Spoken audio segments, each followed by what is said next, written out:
Avant-propos. Jadis, il y a bien longtemps, le pouvoir s'obtenait par la violence et se conservait par la force brute. La subtilité n'était pas de mise. Un monarque se devait d'être impitoyable. L'autorité était entre les mains de quelques-uns et nul n'en souffrait davantage que les femmes. Faute de moyens pour se jeter dans la mêlée et sans armes à leur disposition, il leur était impossible d'obtenir ce qu'elles voulaient des hommes, ni sur le plan politique et social, ni dans le cadre domestique. Les hommes avaient certes un point faible, leur insatiable appétit sexuel. La femme pouvait toujours éveiller ce désir, mais dès qu'elle s'abandonnait, l'homme reprenait le dessus. Si elle se refusait, il pouvait tout bonnement s'adresser ailleurs, ou utiliser la force.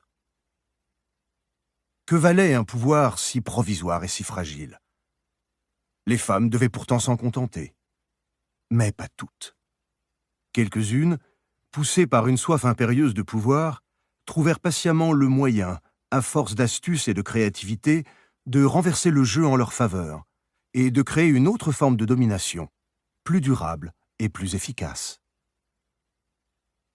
Ce sont ces femmes, la Bethsabée de l'Ancien Testament, Hélène de Troie, la chinoise Shi et surtout Cléopâtre, qui inventèrent la séduction. Pour attirer un homme, elles se servaient d'abord de leur allure, se donnant l'apparence d'une déesse par le maquillage, la toilette, la parure.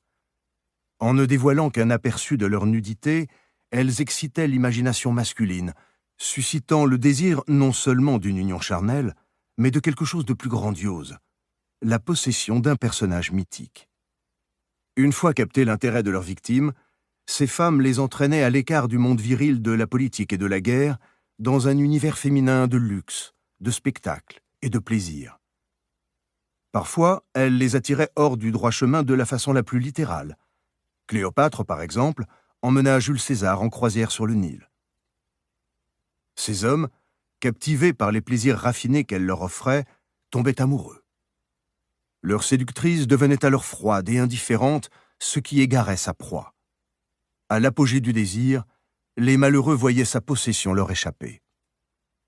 Dans leur égarement, ils faisaient n'importe quoi pour recouvrer la faveur un instant goûtée, perdant par là même leur puissance et leur sang-froid.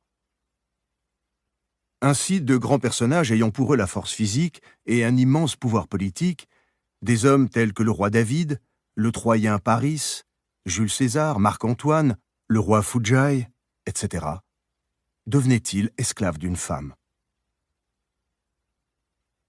Dans un monde de violence brutale, ces héroïnes firent de la séduction un art raffiné, la forme suprême du pouvoir et de la persuasion. Elles apprirent à agir avant tout sur le mental, à stimuler chez l'homme le fantasme, à exacerber son désir, à le maintenir indéfiniment entre espoir et désespoir, l'essence même de la séduction. Le pouvoir de ces femmes n'était pas physique mais psychologique. Il était fondé non sur la force, mais sur la ruse. Ces premières grandes séductrices avaient une stratégie, telle des chefs de guerre capables de planifier la destruction de l'ennemi. De fait, les antiques récits de ces manœuvres séductrices évoquent des batailles, un art de la guerre au féminin. Cléopâtre s'en servit pour consolider son empire. Séductrice, la femme cessait d'être un objet passif de désir, elle devenait un sujet activement engagé dans la conquête du pouvoir. À de rares exceptions près, quelques poètes de l'Antiquité, dont Ovide, les troubadours du Moyen-Âge, les hommes de jadis ne se souciaient guère de l'art frivole de la séduction. Le XVIIe siècle, cependant, marque un tournant. Les hommes commencent à s'y intéresser dans le but de surmonter la résistance des jeunes femmes. Les premiers grands séducteurs de l'histoire, notamment le duc de Lauzun et les Espagnols qui ont inspiré le mythe de Don Juan, adoptèrent alors des méthodes qui étaient traditionnellement celles des femmes. Ils apprirent à travailler leur physique, d'ailleurs souvent androgyne, pour stimuler l'imagination. Ils se mirent à la coquetterie. Ils ajoutèrent en outre un élément nouveau, masculin dans ce jeu, le langage. Ils avaient découvert que la femme est sensible aux mots doux. Cette double forme de séduction, l'une féminine usant de l'apparence physique, l'autre masculine du langage, passait d'un sexe à l'autre. Casanova éblouissait les femmes par ses tenues vestimentaires Ninon de L'Enclos charmait les hommes par son verbe. Dès que les hommes eurent mis au point leur stratégie séductrice, certains s'en emparèrent pour servir leurs ambitions. En Europe, le système féodal avait vieilli. À la cour, il fallait jouer des coudes et non plus soumettre par la force. Les courtisans apprirent à gagner du pouvoir sur leurs maîtres et leurs rivaux en les charmant grâce à l'action psychologique, à un parler suave et même à un brin de coquetterie. La culture, peu à peu, se démocratisa. Acteurs, dandys et artistes déployèrent eux aussi les tactiques de la séduction pour conquérir certains auditoires et certains milieux. Au XIXe siècle, on assiste à un nouveau virage.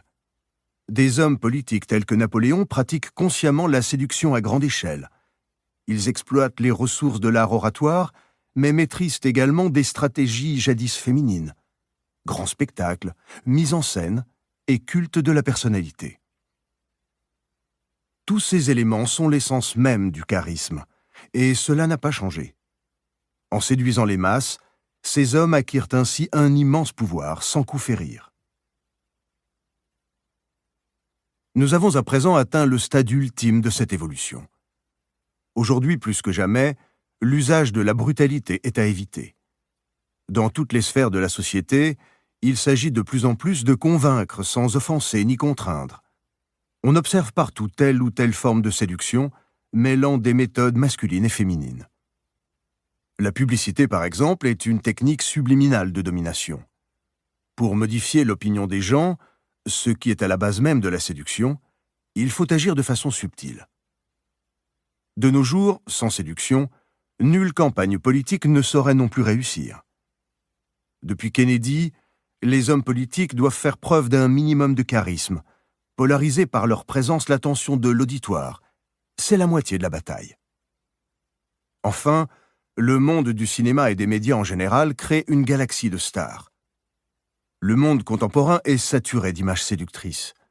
Et à l'échelle près, la recette n'a pas changé. Ne jamais agir de façon directe ou contraignante. Utiliser le plaisir comme appât. Jouer avec les sentiments des autres, éveiller le désir et jeter la confusion, afin de conduire à une capitulation psychologique. Dans la séduction telle qu'elle est pratiquée aujourd'hui, les méthodes de Cléopâtre sont toujours valables. Sans cesse, on cherche à nous influencer, à nous dicter notre conduite, et obstinément nous résistons à cet effort de persuasion. Il n'y a qu'une seule exception, quand nous sommes amoureux. Nous succombons alors à une sorte de charme. Notre esprit, d'ordinaire exclusivement préoccupé par nos propres intérêts, se laisse envahir par la pensée de l'être aimé. Nous devenons irrationnels, nous perdons tout sang-froid et faisons des bêtises que nous n'aurions autrement jamais commises. Et si cela dure assez longtemps, quelque chose cède en nous. Nous nous abandonnons à la volonté de l'autre et à notre désir de le posséder. Les séducteurs comprennent le pouvoir énorme que leur confère ce type de capitulation. Ils étudient l'état amoureux, ses composantes psychologiques. Ils en analysent le processus, ce qui stimule l'imagination, ce qui jette le sort. Par instinct d'abord, puis par expérience, ils maîtrisent l'art de faire tomber les gens amoureux. Comme le savaient les premières séductrices, il est plus efficace de susciter l'amour que le désir. L'amoureux vit dans l'affectif, il est souple et facile à duper. Après tout, le mot « séduire » vient du latin « seducere », qui signifie « entraîner à l'écart ». Une personne folle de désir est, elle, plus difficile à manipuler, et une fois satisfaite, risque de vous planter là. Ainsi, les séducteurs prennent leur temps. Ils se donnent la peine de susciter l'émerveillement, de tisser les liens de l'amour. Quand l'union devient physique, elle ne fait que mettre un comble à la dépendance de la victime. La magie amoureuse est le modèle de toute séduction, qu'elle soit d'ordre sentimental, politique ou social. L'amoureux capitule. Inutile de polémiquer contre ce pouvoir, de s'imaginer qu'on n'en a que faire, que c'est mal, que c'est sale. Plus on s'applique à résister aux attraits de la séduction, en tant qu'idée, en tant que forme de pouvoir, plus elle nous hypnotise. La raison en est simple. Nous avons tous ou presque fait l'expérience de l'ascendant que nous prenons sur l'autre quand il est amoureux de nous. Nos actes, chacun de nos faits et gestes, et même chacun de nos mots font mouche. Nous ne comprenons pas exactement comment, mais la sensation de puissance que nous en retirons est grisante. Elle nous donne confiance en nous-mêmes, ce qui nous rend encore plus séduisants. La même expérience vaut dans le milieu du travail. Quand on est de bonne humeur, on a l'impression que les autres y répondent, qu'on les charme. Ces moments sont fugaces, mais ils se fixent avec une grande intensité dans la mémoire. On aimerait qu'ils reviennent. Personne n'a envie de se sentir timide, mal à l'aise ou incapable de toucher autrui. L'attrait de la séduction est irrésistible parce que le pouvoir est irrésistible. Et dans le monde moderne, rien ne confère davantage de pouvoir que la capacité de séduire. Refouler le désir de séduire est une forme d'hystérie qui trahit au contraire une véritable fascination et ne fait qu'exacerber ce désir. Un jour ou l'autre, il ressurgira. Pour acquérir ce pouvoir, inutile de transformer radicalement votre caractère ou votre physique. La séduction est affaire de psychologie et non de beauté. En maîtriser les rouages est à la portée de n'importe qui. Il suffit de regarder le monde différemment, avec l'œil du séducteur. Le séducteur est toujours en action. Toutes les occasions lui sont bonnes. Il n'a jamais un instant à perdre. Et si son influence sur le sexe opposé est efficace dans n'importe quel contexte social, c'est que l'élément sexuel y est présent mais maîtrisé. On s'imagine qu'on voit clair dans son petit jeu, mais sa compagnie est si agréable qu'on passe outre. Ne compartimentez donc pas votre temps en moments consacrés à séduire et en moments de retenue. Cela ne ferait que vous compliquer la vie et vous imposer une contrainte. L'érotisme est sous-jacent à tout échange entre deux personnes. Mieux vaut donner libre cours à vos talents en permanence que les réserver à la chambre à coucher. D'ailleurs, pour le séducteur, le monde entier sert d'antichambre au lit. Cette attitude lui confère une vitalité qui lui permet d'enrichir quotidiennement son expérience dans ce domaine. Chaque conquête, physique ou platonique, ouvre la voie à la suivante, car la confiance en soi qu'il en retire le rend de plus en plus attirant. Bourreau des cœurs, le séducteur se nimbe ainsi d'une aura qui n'appartient qu'à lui. Le séducteur voit la vie d'un œil de conquérant. Pour lui, chaque personne est un château fort devant lequel il met le siège. La séduction est un processus de pénétration. Elle commence par l'infiltration de l'esprit, qui est la première ligne de défense. Une fois le séducteur dans la place, il met en branle l'imagination de sa proie, dont il lui est alors facile d'affaiblir la résistance, jusqu'à l'abandon physique. Et le séducteur n'improvise pas. Il ne laisse rien au hasard. En bon stratège, il met au point une approche élaborée en fonction des faiblesses de sa proie. Le principal obstacle au développement des talents de séducteur est le préjugé stupide selon lequel l'amour et l'aventure seraient un domaine sacré, magique, où les choses arriveraient d'elles-mêmes sur la seule injonction du destin. Cette attitude, d'un romantisme désuet, n'est en réalité que l'alibi de la paresse. Ce qui séduit l'autre, ce sont les efforts qu'on fait pour le conquérir, les preuves d'intérêt qu'on lui manifeste, l'importance et la valeur qu'on lui accorde. S'en remettre au hasard conduit à la catastrophe et dévoile qu'on ne prend pas l'amour très au sérieux. Casanova, lui, dépensait pour ses conquêtes un talent et une énergie qui le rendaient totalement irrésistible. Le phénomène amoureux ne doit rien à la magie et tout à la psychologie. Une fois que vous avez compris le fonctionnement de votre cible et adapté votre stratégie en conséquence, vous devenez capable de l'ensorceler. Le séducteur ne voit dans l'amour rien de sacré. Pour lui, c'est un combat où tous les coups sont permis. Le séducteur ne se contemple jamais le nombril. Son regard est tourné vers le monde et non vers lui-même. Quand il rencontre quelqu'un, il commence par se mettre dans sa peau, voir le monde par ses yeux. Et cela pour plusieurs raisons. En premier lieu, l'égocentrisme dénote un manque de confiance en soi qui tue la séduction. Tout le monde a des doutes sur soi-même, mais le séducteur les ignore. il y remédie en s'absorbant dans la vie. Il en tire une intrépidité à toute épreuve qui rend sa compagnie attractive. En second lieu, le fait de se mettre à la place de l'autre fournit au séducteur des informations précieuses sur le fonctionnement de sa cible, sur ce qui lui fait perdre son bon sens et tomber dans les pièges qu'on lui tend. Fort de ces indices, le séducteur lui consacre une attention personnalisée, chose rare à notre époque où la plupart des gens ne voient les autres qu'à travers le filtre de leurs propres préjugés. Le premier mouvement tactique dans cette guerre d'invasion, c'est de se glisser dans la peau de la victime. Le séducteur se considère comme un dispensateur de plaisir, telle l'abeille butinant le pollen de fleur en fleur pour le déposer de l'une dans l'autre. Tandis que les enfants passent le plus clair de leur temps à jouer et à jouir de la vie, les adultes ont souvent le sentiment d'avoir été chassés de ce paradis pour se retrouver écrasés de responsabilités. Le séducteur sait que les gens sont avides de plaisir. Ils n'en reçoivent jamais assez de leurs amis ni de leurs amants et sont incapables de se le procurer eux-mêmes. Ils ne savent pas résister à quiconque se présente dans leur vie pour leur proposer l'aventure et l'amour. Le plaisir, c'est la sensation d'être transporté au-delà de ses limites, submergé par quelqu'un, par une émotion. Les gens meurent d'envie de ressentir ce transport, d'être libérés de leurs habituelles réticences. Parfois, leur résistance même est une supplique. « Je vous en prie, séduisez-moi ».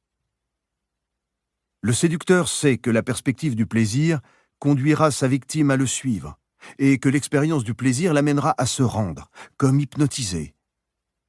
Lui-même affine son aptitude à la jouissance. Il sait que cette capacité aura sur son entourage un effet contagieux. Pour le séducteur, la vie est une scène de théâtre. Les gens, des acteurs. La plupart se sentent à l'étroit dans un rôle étriqué et ils en souffrent. Le séducteur, lui, change de personnage comme de chemise. Tel Jupiter, l'insatiable chasseur de vierges, dont l'arme la plus efficace était sa capacité à se métamorphoser en la personne ou l'animal le plus susceptible de plaire à sa victime. Le séducteur prend plaisir à jouer la comédie. Il n'assume pas le poids de son identité. Il ne cherche ni à être lui-même, ni à se montrer à tout prix naturel. Cette grande liberté, cette souplesse du corps et de l'esprit font son charme. Ce dont on manque le plus dans la vie, ce n'est pas de réalité, mais d'illusion, de rêve, de mise en scène. Les parures du séducteur, les lieux où il vous entraîne, les mots qu'il prononce, les actes qu'il pose, ont tous quelque chose de légèrement théâtral, une délicieuse touche d'irréalité, comme si vous étiez en train de vivre un roman ou de tourner un film. La séduction est en quelque sorte le théâtre de la vraie vie, la rencontre de la fable et de la réalité.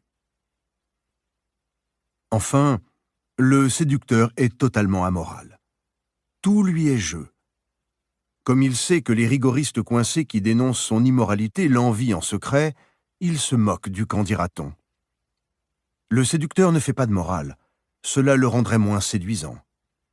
Avec lui, tout est souple et fluide, comme la vie même. La séduction est une forme de tromperie, mais les gens souhaitent qu'on les égare. Ils désirent de toutes leurs fibres se faire séduire. Si ce n'était pas le cas, les séducteurs ne trouveraient pas autant de proies consentantes. Débarrassez-vous de vos tendances moralisatrices. Adoptez l'insouciante philosophie du séducteur et vous verrez que le reste suivra. L'art de la séduction vous fournira les armes dont vous avez besoin pour convaincre et charmer. Votre entourage perdra progressivement sa capacité de résistance sans comprendre ce qui lui arrive. L'art de vaincre au pays du tendre. Chaque opération de séduction comporte deux éléments qu'il est nécessaire d'analyser et de comprendre. D'abord vous-même, votre propre capacité à séduire, et la psychologie de votre proie, les manœuvres qui auront raison de ses défenses et feront obtenir sa capitulation. Ces deux aspects sont d'égale importance. Si vous échafaudez une stratégie sans vous soucier de ce qui en vous attire l'autre, vous apparaîtrez comme un vulgaire tombeur. Si vous vous reposez sur votre seul charme sans égard pour la personnalité de l'autre, vous commettrez des erreurs graves et briderez votre potentiel. Le présent ouvrage est divisé en 2 parties. La première, Profil de séducteur, campe les 9 séducteurs types, ainsi que l'antiséducteur. L'analyse de ces profils vous fera prendre conscience de vos attraits, autrement dit de vos atouts de base dans la séduction. La seconde partie, le processus de séduction, définit 24 manœuvres et stratégies pour ferrer une proie, briser sa résistance, en assurer la prise et provoquer sa capitulation. Pour faire le lien entre les deux, un chapitre décrit 18 profils types de victimes. Chacune d'entre elles souffre d'un manque, d'un vide à combler. En identifiant le profil auquel vous avez affaire, vous mettrez plus facilement en pratique la théorie exposée dans le reste de l'ouvrage. Si vous faites l'impasse sur une partie de ce livre, vous ne deviendrez qu'un séducteur incomplet.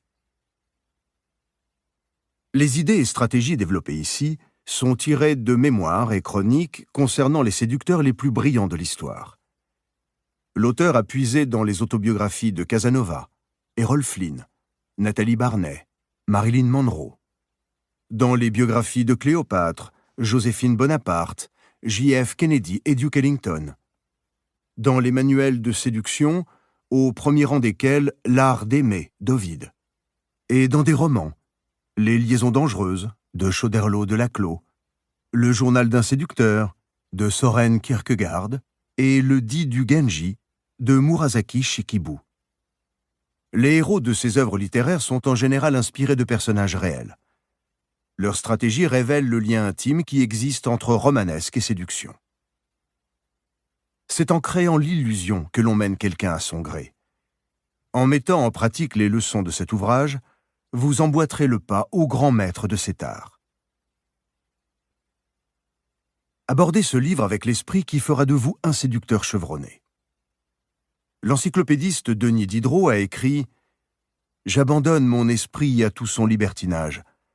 Je le laisse maître de suivre la première idée sage ou folle qui se présente, comme on voit dans l'allée de Foix nos jeunes dissolus marcher sur les pas d'une courtisane à l'air éventé, au visage riant, à l'œil vif, au nez retroussé, quitter celle-ci pour une autre, les attaquant toutes et ne s'attachant à aucune. Mes pensées, ce sont mes catins. » Ce qu'il voulait dire, c'est qu'il suivait toute idée qu'il trouvait captivante jusqu'à ce qu'il s'en présente une meilleure, et cela non sans une certaine charge d'érotisme. Une fois que le lecteur commencera à tourner ses pages, qu'il suive le conseil de Diderot, qu'il musarde d'anecdotes en idées, avec un esprit ouvert. Lentement, ce filtre l'imprégnera et la séduction deviendra omniprésente à ses yeux, y compris dans la façon dont il pense et dans celle dont il voit le monde. La vertu n'est en général qu'un appel à une séduction accrue. Nathalie Barney.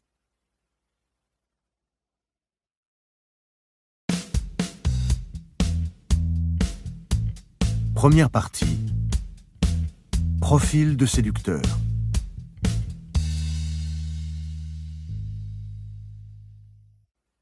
Nous possédons tous un certain pouvoir d'attraction, c'est-à-dire la faculté de capter l'autre et de le garder sous notre coupe. Mais rares, très rares, sont les personnes conscientes de ce potentiel. Nous imaginons que ce don, plus ou moins miraculeux, est inné et réservé à quelques élus. Or, il suffit de prendre conscience des traits de caractère qui excitent naturellement les gens pour développer ces qualités latentes en chacun de nous. Les conquêtes amoureuses sont rarement dues à de grossiers stratagèmes. Ceux-ci attirent à tout coup les soupçons. Elles tiennent au caractère du séducteur lui-même, à sa capacité de fasciner, d'attirer et de susciter chez l'autre des émotions incontrôlables.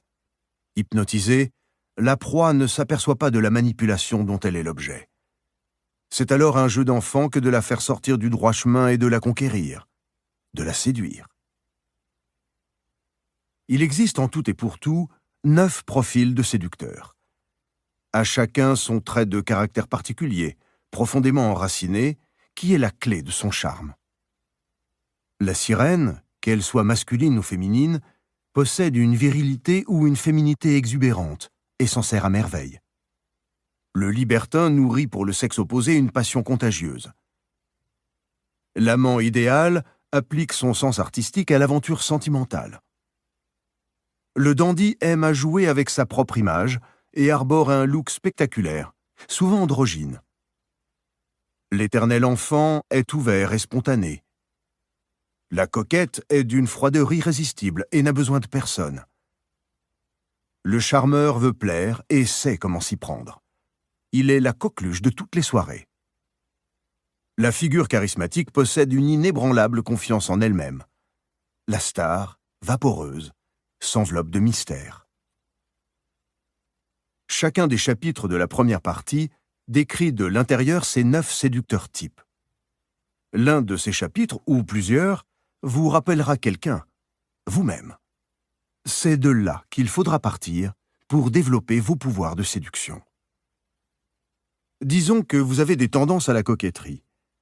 Le chapitre consacré à la coquette vous montrera comment développer votre goût de l'autonomie, comment souffler alternativement le chaud et le froid pour garder la victime à votre merci.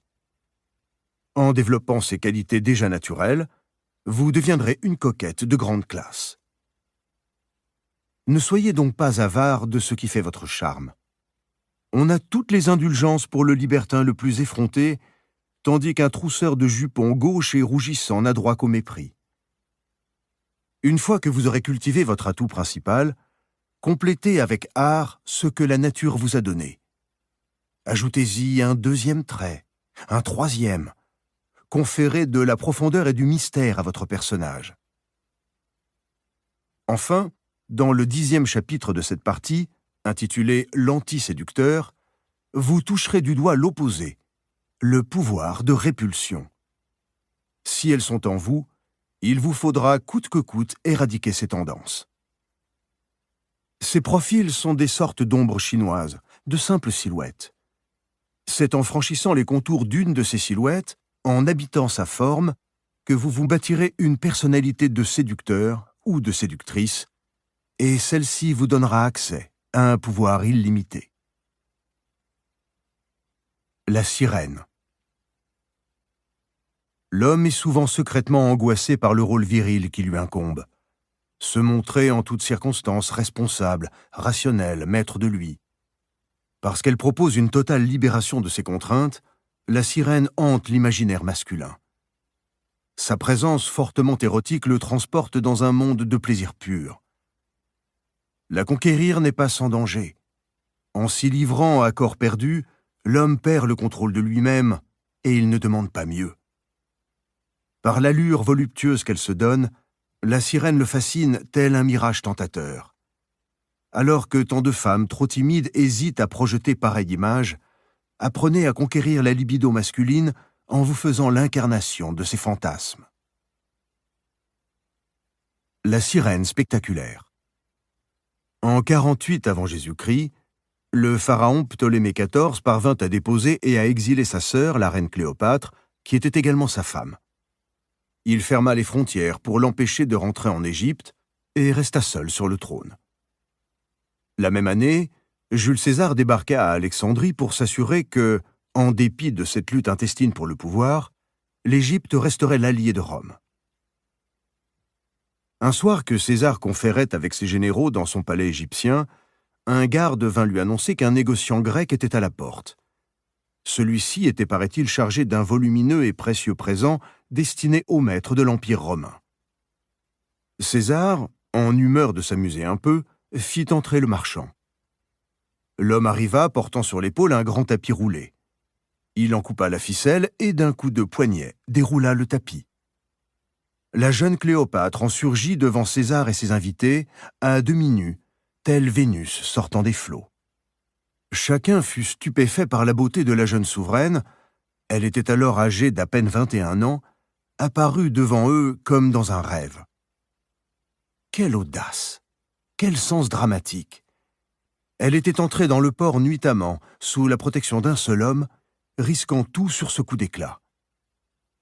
Nul ne fut plus enchanté que César. D'après l'écrivain Dion Cassius, Cléopâtre était d'une beauté surprenante, et à ce moment-là, comme elle était dans la perfection de sa jeunesse, elle était vraiment adorable. Elle possédait aussi la voix la plus charmante et une façon de se rendre agréable à tout le monde. Elle était agréable à voir.